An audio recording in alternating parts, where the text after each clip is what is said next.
Three, two, one. Welcome to the show today. This is the Denman, Hamilton and Associates Innovation in Business podcast, and today we are going to talk about the nasty B word. Oh my. And it's budget.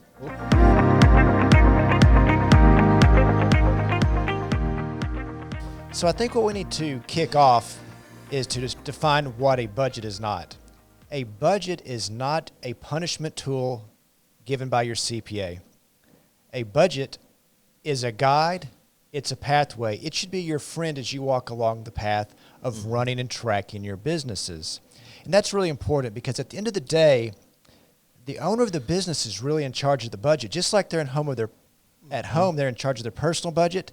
This is a business budget. We see people put budgets together at home, but really we don't see a lot of clients putting together business budgets to lay out a format and a plan of how you are going to spend your money. Exactly. Because at the end of the day, that is really what a budget is. It is a plan to spend your money, whether you're going to spend money on capital improvements, whether you're going to spend on salaries, or whether it's money you want to take home. And that's what it is. It's the tool and plan to spend your money. So, Darren, why don't you kick us off and tell us a little about effectively using a budget in your business? Thank you, Neil. So one of the things, as you mentioned, a lot of times business owners just don't grasp the importance of having a budget in place. We both work with so many businesses. And when you bring up that nasty B word that you were talking about, one of the things, the first thing that they say, at least in some of my meetings, is, I don't need that. And my question or response back to them is, you can't afford not to have it if you want to be successful. Why do you think they're telling you that they don't have it or don't want it? I think the main reason is they don't understand the importance. And so to me, the budget or the B word, it's that way that you cast out, sort of like projecting out the vision for your business. It is the fundamental thing that says, this is how I want to define my success. And so when they're not successful, they get frustrated. But if they had taken the time to establish a budget, this would have helped them in that process. So now I'm excited about, since we've identified what the budget is, you're going to tell us. Let's talk about how do we want to start with it? How do we want to put this together, right? Yes. Because that can sometimes be the million-dollar question is how do I put this together? Yes. And I've done this a long time, over 20 years.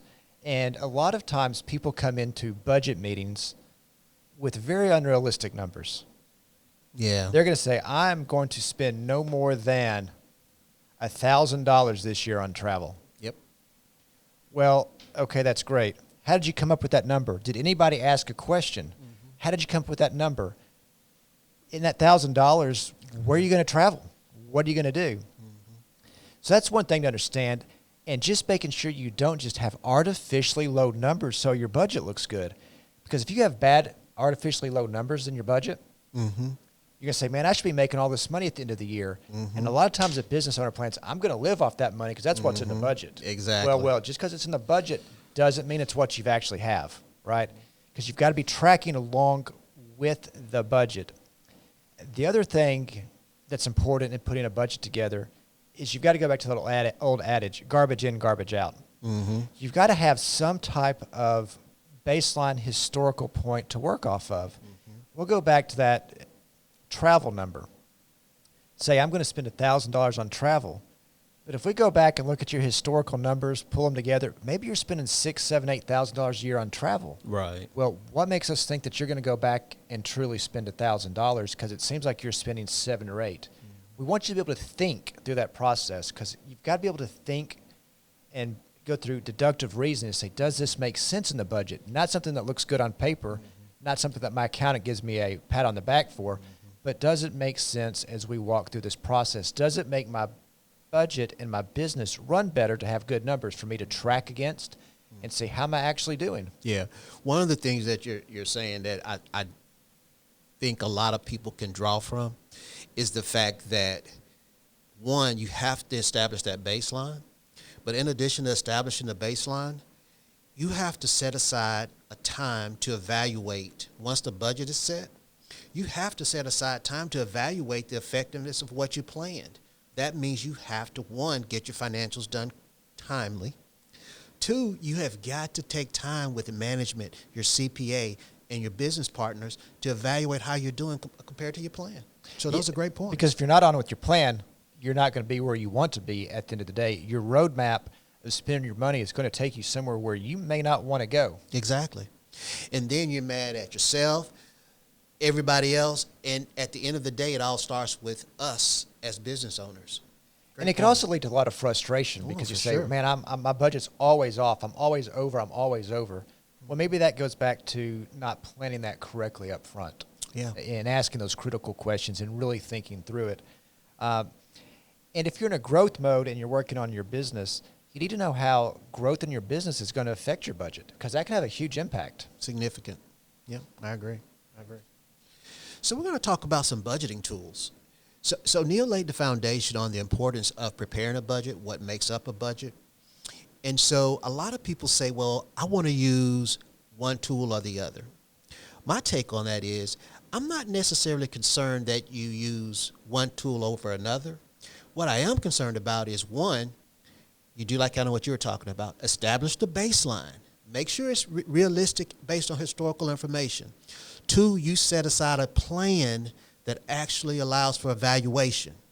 Because, see, everybody wants success, but are you willing to do what it takes to be successful? And part of being successful is doing what you were talking about, setting aside time, establishing a good budget. And so now what we want to do is just talk about a couple of things you can use in the budgeting process as tools. QuickBooks is one way you can do your budgeting. Because the good thing about QuickBooks is most times if you're a business owner, you can put in your actual financial data in QuickBooks. So if you load the budget into QuickBooks, it's going to allow you quick, timely comparisons to do variance analysis. So I think that's excellent. But it's not required. I mean, you could use Excel to do that. And Google Sheets. You could use Google Sheets. You could use a piece of paper. The point is, it's not necessarily what you use, but it's important that you're using something consistently. Yeah. So once you've got the budget in place, we need to really talk about what are the benefits of it, right? Not what the features are, how you do it in Excel or the process, but really what are the benefits of putting this budget in place? One of the first things it's going to do, it's going to let you do a snapshot evaluation of your financial health. Mm-hmm. If I put together my yearly budget to start the year or going into the year, and I'm negative or not where I want to be when the bottom line comes, I've got to figure out how I'm going to make some changes throughout the year. Mm-hmm. Whether I need to drive top line revenue, whether I need to figure out ways to truly cut expenses. Right. Not necessarily reduce expenses to make my budget look good, but actually get them reduced. And that comes in with some of the strategic planning. You know, if I'm cutting some of these expenses, what does that do? If my revenue's going up, when do I hire more people? What does the budget and projected budget look like that by hiring more people? Mm-hmm. Because a lot of times as your business is growing, your expenses are going to go up as well. And to be able to incorporate those variable business expenses into the budget is very important. Yeah. If you're in a retail environment, these may be your cost of goods sold. The more you sell, the more your cost of goods sold goes up. Mm-hmm. It also allows you to do some strategic planning. If I'm in a retail environment, when do I make a large purchase? Do I get these price breaks? Mm-hmm. Does that help drive my bottom line profits? Does that help me get where I need to be? Because really at the end of the day, it's going to be about maximizing profits to the business owner. It really is. It really is. I mean, to maximize the profits ultimately is the goal. And the budget, sort of like what you were saying earlier, is just a great tool to do that. But the fundamental concept behind it, I cannot say enough, is it takes realistic expectations, consistency in application, and being willing. Because sometimes a budget, you hear the word, it's a nasty word or a dirty cringe. word. I don't want to do that. It's a barrier. It's a constraint on me. But the reality of it is, it's truly just a roadmap to success. Yep. And one thing I want to throw in here is we're talking about business budgets. There is a certain segment out there that does a very, very poor job on budgeting, and it's nonprofit organizations. How many times have we gone in Oh, for yeah. audit meetings with the board and said, who has the organizational budget? And it's like deer in the headlights. Oh, yeah, yeah. And then when you see and that's a great example, actually, because the ultimate objective of nonprofits is to meet the needs of people they serve.